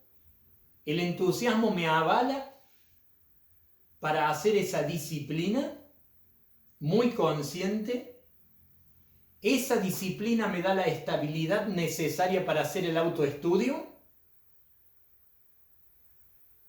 El autoestudio me da un contacto íntimo conmigo misma que me permite contactarme con el todo. ¿Por qué humildad?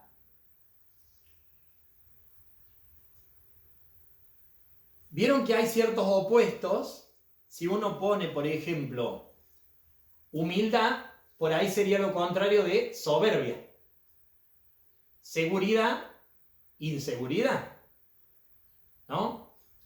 El tema está en que desde el punto de vista de Prakriti, las cosas toman polaridades y se van agrupando de acuerdo a determinado olor que le sentimos. Y si vos apuras a una persona que dibuje en el aire, va a decir soberbia, humildad. Bien, ahora, seguridad, inseguridad. Se le van a relacionar, sin que lo quiera, la soberbia con la seguridad. ¿Entienden eso? Nosotros, si nos ponemos a pensar muy profundamente o a meditar, sabemos que toda soberbia viene de la inseguridad. Pero cuando alguien es soberbio, no lo ves como inseguro. Te pega en tu propia inseguridad o en tu propia soberbia. Te cuesta realmente, por lo menos a mí y muchas personas con las que lo he conversado, cuesta verlo directamente al soberbio como inseguro. Sabes que es así si te pones a pensarlo.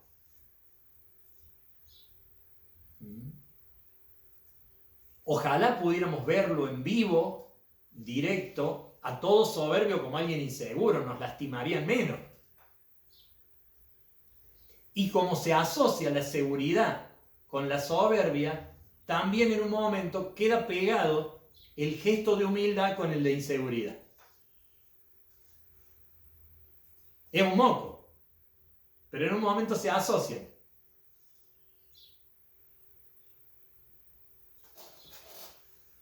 Uno es parte del universo y por lo tanto tiene voz y voto en el desarrollo del universo.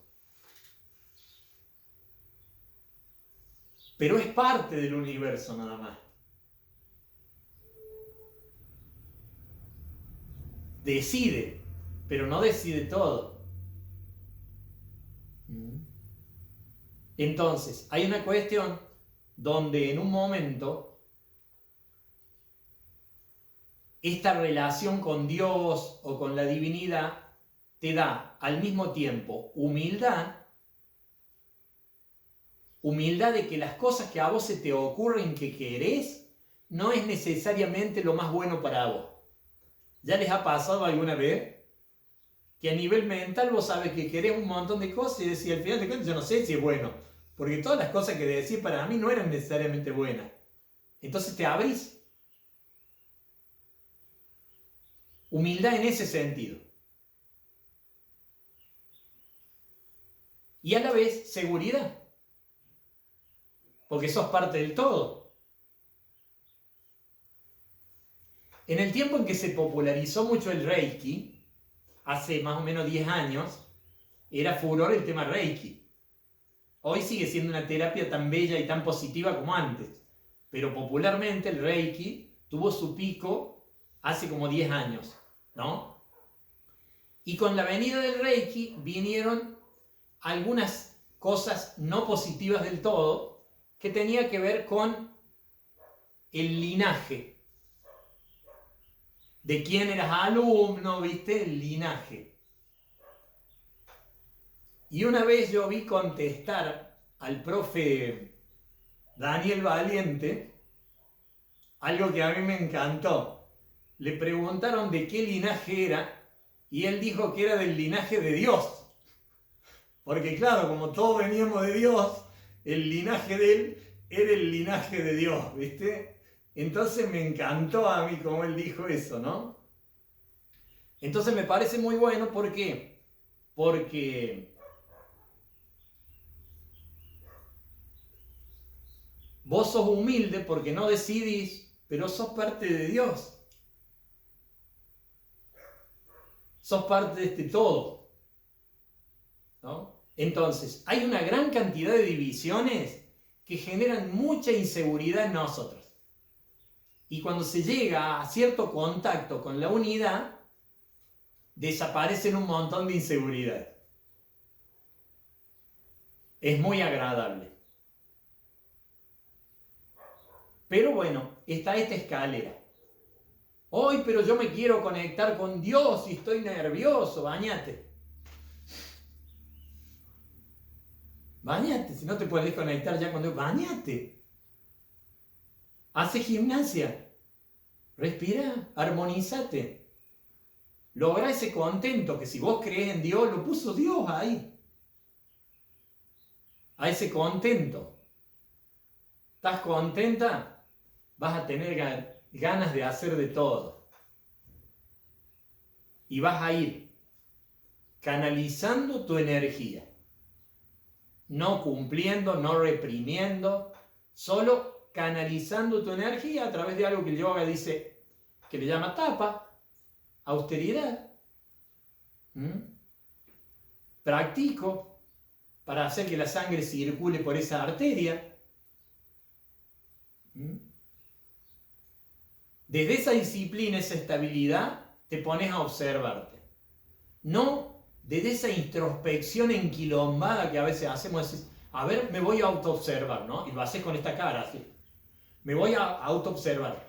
¿Y yo cómo soy? ¿Cómo soy yo? Y yo soy de esta manera, pero al final de cuentas yo no sé si soy de esta manera, porque vos fijate que a veces soy de esta manera, a veces no soy de esta manera. No. Anda, bañate. Chauca, Santosa, tapa. Me pongo a observarme, a distinguirme. Al principio a través de mis manifestaciones. Aquel que por ahí no ha estado siguiendo unos videitos que hemos subido, de que yo ando en la calle pelotudeando y haciendo cosas, ahí planteamos el observar, pero para distinguir en la diversidad algo que no se diversifica. En el cambio, algo que no cambia. Entonces después distinguir, ¿viste? Yo soy este. Yo tuve esta experiencia cuando yo tenía 30 años y se grabó como una visualización donde cuando yo entraba hacia adentro había como una sustancia, hay como un dibujo en mi mente que quedó, se manifestó en el espejo. Era como que yo me conectaba con algo que iba por detrás de todos y nos conectaba, ¿no? Entonces, conectarse ya, por distinguirse, descubrirse y descubrir que somos todos uno.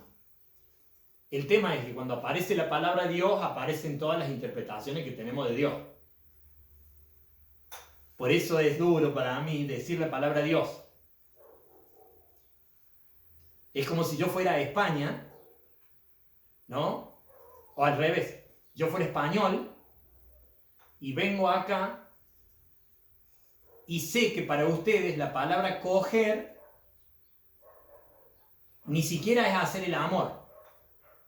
Es un acto prosaico relacionado con el sexo.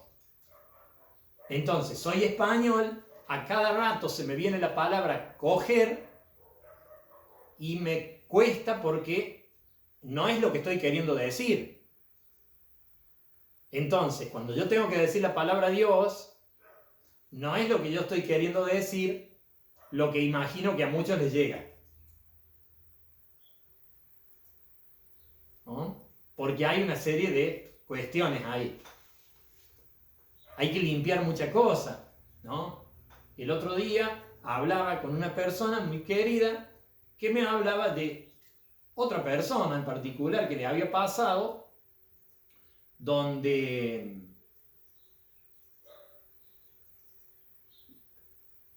a ver cómo lo modifico para que no haya identificación cuando escuche a la persona, ¿no? Me pareció una experiencia sumamente interesante. Lo voy a poner en primera persona, en mí. Supónganse que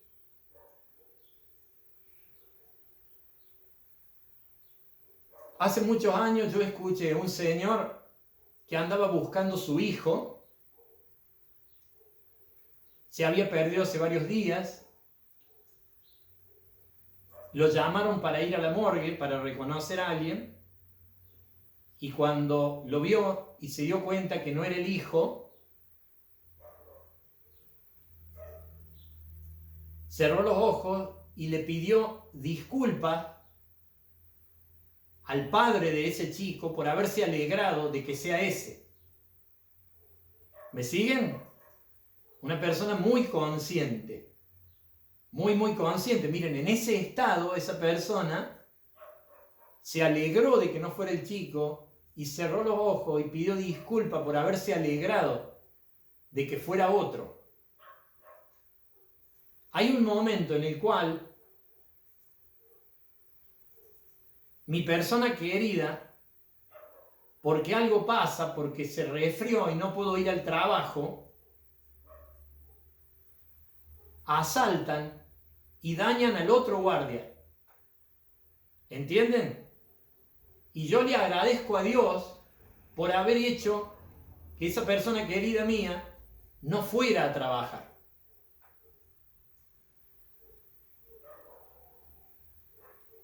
Hay cosas que nosotros las hemos considerado buenas y las consideramos como representantes de Dios.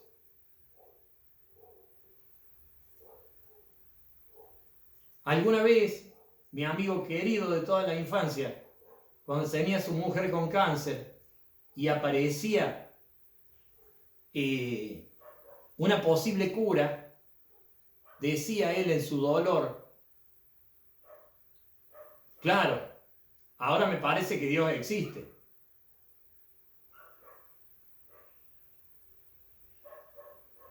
Y cuando vos decís que Dios existe porque te salió bien y se lo atribuís a Dios, puede que tengas que atribuírselo a Dios cuando te sale mal. Y si no, inventar alguna cosa rara del pecado original para entender que cuando te va bien es por Dios y cuando te va mal es por culpa tuya. Pero se empiezan a tejer un conjunto de cosas por la concepción que hay de Dios de acuerdo a nuestros apegos. Entonces es un tema muy difícil. Muy difícil por la precariedad de cómo consideramos las cosas que son buenas y no. Por eso la práctica de la austeridad, ir distinguiendo qué es bueno para mí, aunque en un momento a mi mente no le guste. Es toda una experiencia. Y qué es malo para mí, aunque a mi mente le guste en un momento. en la intimidad, donde nadie me viene a decir qué es, ¿no? Entonces, un temazo. Pero está ahí, ¿viste? Y yo, desde mi precariedad hasta donde puedo, se los tengo que traer. Yo intento que no se agarren a nada. Por eso les hago este lío. Hacer ese juego, ¿no? Ahí. Y después les mando estos videitos del Fito haciendo esto. Después ustedes por ahí me comentan algo. No es algo fácil de trabajar en grupo. Porque resulta que las personas necesitamos que las cosas sean de determinada manera. Y si vos me criticas mi cámara de fotos, y bueno, ¿viste? Me duele, pero no es tanto. Me criticas a mi hijo, y ya hay más identificación con mi hijo. Pero por ahí, Dios, que te toque en tu concepción de Dios, si estás muy asentado y dependiendo de ella, es muy grosso. Hay un cuento que dice que está el maestro, viene una persona a preguntar y le dice, ¿Dios existe? No, no existe, le dice el maestro. Viene otra persona a preguntar y le dice, ¿Dios existe? Sí, sí existe. ¿No?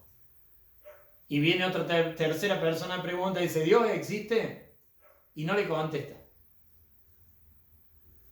Después, el discípulo le dice, maestro, estamos jodiendo gente, le estamos contestando cualquier cosa, ¿no? Mentira, el cuento no dice así, pero yo lo recreo, ¿no? Entonces el maestro le dice, el primero al que le dije que no existía, era alguien que estaba buscando a quién echarle la culpa. Entonces yo le dije que Dios no existía, que se haga cargo. La segunda persona era una persona que necesitaba fe en algo. Yo le dije que sí existía. Y el tercero quería probarme a mí, yo no voy a andar contestándole, me quiere probar. Entonces, re interesante, si tuviésemos a alguien que nos ayude, o ustedes cuando ayudan a otra persona, porque hay un momento en el cual vos no sabes cuál es la austeridad, por ejemplo. Y por ahí, una profe te lo soluciona, en tu caso personal.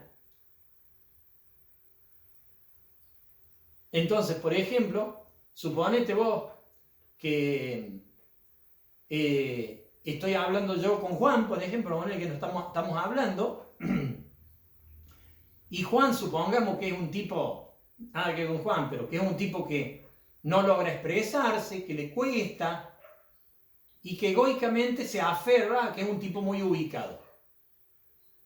Y que no expresa porque es ubicado y escucha mucho.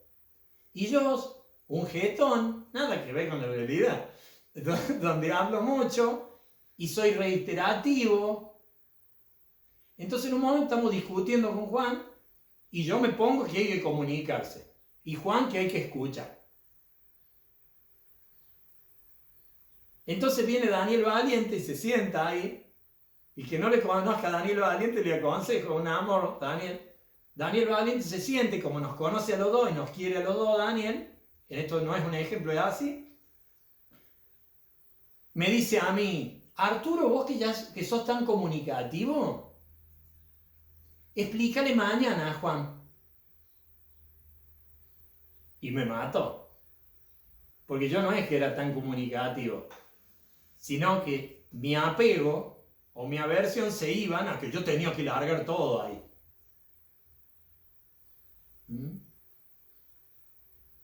Y a Juan le dice, ya que Arturo ahora no va a hablar, explícale vos, Juancito. Y si Juan es un tipo que por una mecánica de vida no logra hablar, lo va a joder. Pero tiene que saber bien cuál es la tendencia de cada uno. En el ejemplo de Maharishi Sadashiva Ishan, a uno le va a decir, no, vos anda a la fiesta. Y ahí la persona va a poder ver su tendencia, ¿no? Esa es la contestación que hace ese maestro en lo oriental, ¿no? A veces vos, por ejemplo, a una persona le planteas en la clase, antes de la clase te pone a filosofar y te dice, no, yo no soy autoexigente. O al revés, yo no soy autoindulgente. Y suponete vos al exigente, que es más fácil distinguirlo, vos no le decís nada. Y en un momento, en la clase, que se está matando con una postura, vos vas y le pones la mano en el hombro y lo mirás. Y seguís. Pero a ese solo. Lo enganchas infraganti. Alguna vez, anécdota de hace muchos años, yo tenía problemas porque me había dado cuenta que, fíjense esto que yo les dije, que tenía mucho problema para empezar con esto en vivo, porque a mí me cuesta mucho, porque tengo que controlar en qué está el otro cuando le estoy hablando. Un exceso de control tengo yo ahí. Y al no verlos, yo por ejemplo, si hoy ninguna de ustedes me hubiera prendido la cámara, yo termino destruido. Porque al no ver cómo me están receptando, mi cabeza empieza a laburar. ¿Se entiende? Bueno, hace muchos años era peor para mí. Yo terminaba la clase y no podía evitar ir a contactarme con determinadas alumnas para compensar determinadas cosas. Era como una sociedad donde yo tenía que decirle algo para que el otro me permitiera ser el que yo quería ser. Espero que se entienda más o menos. Yo no lograba evitar ir hacia allá. Mis piernas me llevaban. ¿Sí? Después, yo como no teníamos calefactor en esa época, yo no podía evitar taparlos, porque yo tenía que ser el bueno. Entonces los tapaba con colchas a todos. Entonces, en un momento me di cuenta que yo no podía evitar eso. Entonces empecé a ponerle las colchas al lado a cada persona, pero a pedir que se tapen. Y aún así había 2 o 3 personas que iba y las tapaba. Había una sociedad entre esa persona y yo. Entonces, no solo les empecé a dejar la colcha ahí, sino que ponía una colcha en un rincón de la escalera sueca que tenemos ahí en Entre Ríos 441. De esto hará unos 12 años me pasó esto. Me arrodillaba y me obligaba a quedarme sentado ahí. Eso era austeridad. Para que mis piernas no me llevaran a taparlo. Un día dije, bien, nos tapamos, tenemos la colchita al lado. Nos tapamos, tenemos la colchita al lado, repetí varias veces y me quedé ahí. Y esperé. Y me dolía todo. Al terminar todo, se van todos al vestuario y una señora muy amiga mía, no les voy a decir el nombre, se vino hasta mí y me dijo, ¿no me tapaste? Y yo le dije, sí, lo que pasa, que yo sabía que me ibas a venir a decir eso y tenía que hacer el ejercicio de escucharlo. Por supuesto que de ahí en más se tapó. Pero en ese momento mi austeridad puso en juego la de ella. Porque había como una sociedad entre los dos para el moco. Estábamos haciendo macana los dos. Yo necesitaba a alguien que se deje cuidar para ser el cuidador. Y ella andaba buscando a alguien en la vida que la cuidara. Conversábamos y yo le escuchaba de lo injusto que era el marido que no la cuidaba. Hicimos ese trabajo entre los dos. Yo se lo generé porque no tenía otra. Ahí. Entonces, en este tema de la austeridad, hay un momento en que nosotros como guías lo vamos a poder ayudar al otro. ¿Dónde comienza este trabajo? Aun cuando no sepamos nada en yoga, desde la simetría de Tadasana. Porque en la simetría de Tadasana ya lo estoy invitando al otro a que no se choequee para el lado que le gusta choequearse. De ahí en más, a medida que vamos teniendo habilidades como docente, le vamos encontrando la vuelta a esos retoques personalizados. Y en eso por ahí nos puede ayudar otra persona. Bueno, gente, esta escalera de Niyama, ahí, queda como tareita después estos 2 videos que yo les voy a mandar con respecto a Dios. Recuérdense que no es una opinión de la escuela lo que figura ahí, sino que a mí me parecen 2 textos interesantes para movilizarnos, nada más. Puede ser que el que hace la poesía esté mintiendo, un boludo que no entiende nada. No importa, es simplemente cómo me moviliza. Eso hay. Estamos sumamente pasados de hora. Es bien tarde. Deben tener hambre algunos ya, ¿no? ¿Se les acabaron las provisiones? ¿A quién se le acabó las provisiones ahí? Claro. Había provisiones para 1 hora y media y yo tiré 2 horas. Le hice un mal cálculo ahí. Bien, gente. Espero preguntas o cosas que ustedes quieran hacer por el grupo. Todo lo que necesiten. Y vamos por ahí moviendo el tema. Muy cuidadosos, por ahí ya están ustedes entrenados.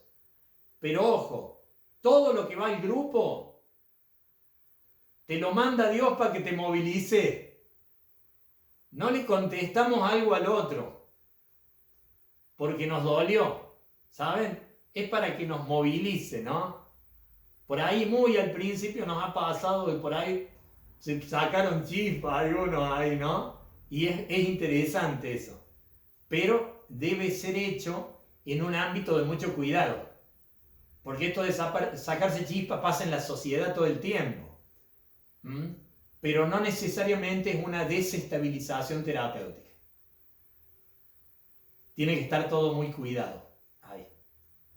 Bueno, gente, les agradezco muchísimo. Muchísimas gracias. Que anden muy bien.